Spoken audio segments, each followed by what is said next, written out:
তাকিয়ে দেখুন এই নিষ্পাপ মুখগুলোর দিকে। কি মায়াভরা চোখের চাহনি আর কি অমলিন সুন্দর হাসি ছিল তাদের। যে শিশুরা কোনো যুদ্ধ বোঝে না, রাজনীতি বোঝে না ক্ষমতার নির্মম সমীকরণ। তাদের জীবন প্রদীপ নিভে গেল এক নিমেষে। আজ বিবেকবান মানুষের মনে একটাই প্রশ্ন, এই অবুঝ শিশুদের দিকে তাকিয়ে ঘাতকদের কি হাত একবারও কাঁপেনি? ক্ষমতার লোভে অন্ধ হওয়া মানুষগুলোর মনে কি একবারও প্রশ্ন জাগেনি, এই শিশুটি তো হতে পারত তাদের নিজেদেরই সন্তান।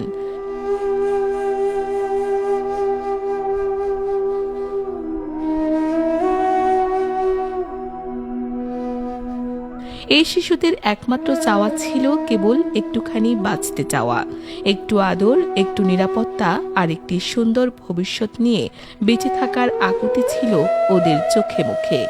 কিন্তু ক্ষমতার নিষ্ঠুরতা আর নির্মমতার বলি হতে হলো এই নিষ্পাপ প্রাণগুলোকে।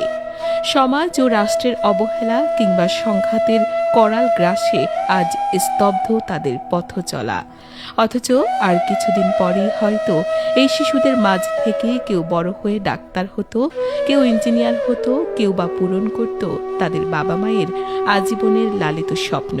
কিন্তু সব স্বপ্ন ধূলিসাৎ করে দিয়ে সময়ের আগেই থমকে গেল এই ছোট ছোট সম্ভাবনাময় জীবনগুলো।